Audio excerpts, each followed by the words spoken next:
Hello, Bucklings. I wanted to show you the new watering trough.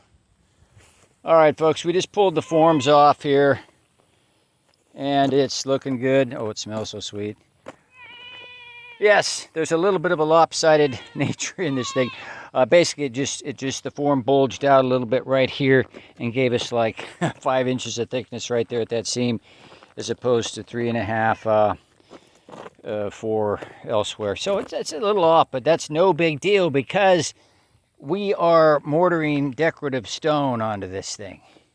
You won't see anything uneven on this thing. It's going to be a beautiful asymmetrical look anyways. But it's a nice cylinder. The forms worked very well.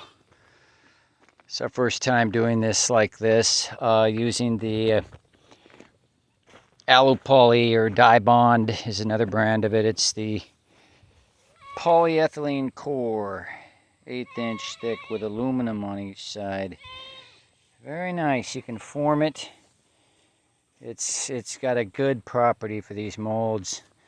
I'm not saying it's going to be absolutely perfect, but hey, it's concrete, and we're going to be mortaring stone on the outside. I mean, who would want just a bare concrete trough anyways, right?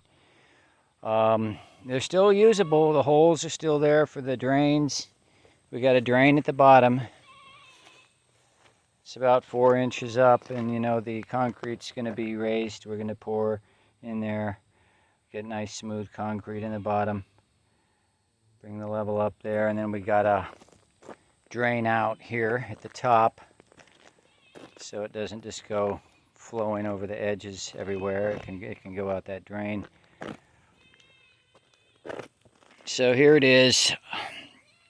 Next step is to put together our collection of decorative stone and get our high performance mortar mix together here. And while we're doing that, you know, we are going to be making sure that goats of all sizes have access to this. I mean, right now a lot of smaller goats would not be able to access water at this trough. So, you know, there's going to be stone that they can step up on the sides of the layer. There's going to be other pavers I'm planning to have up here so smaller goats can get up high enough to drink the water. And maybe some protective measures at the top, something so, you know, no one could fall in or anything, although goats are not tending to do that because they really don't like to go swimming. But you never know with goats. They could jump up and whatever. So we want to make sure there's protective measures with that. But it's most important to have it high enough so that goats can't be pooping in the water, and that's definitely high enough for that. About 2 foot up. So it's about a 40-gallon capacity. And soon we will be running water from the pump over at the end of the lake. Down there. 2-inch PVC flat tape.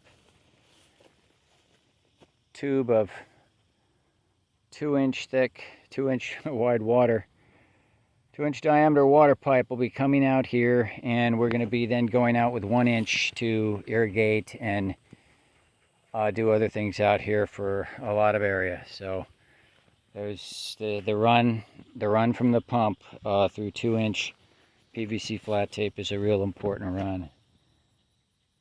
There's going to be all this area is going to be irrigated too. Winter crops are going to be growing out here.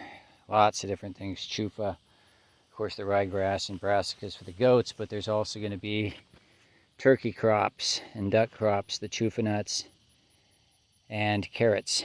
This is sand out here, well drained.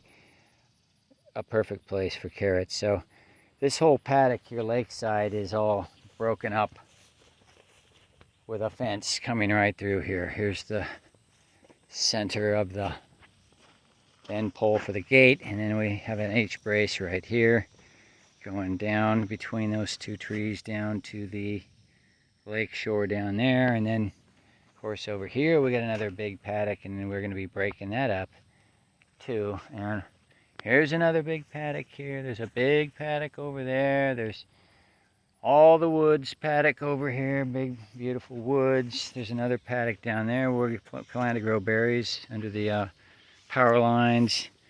And this is a heavy use paddock right here where the water trough is. One of the few paddocks that's not bordering the lake. That's why the trough is gone here.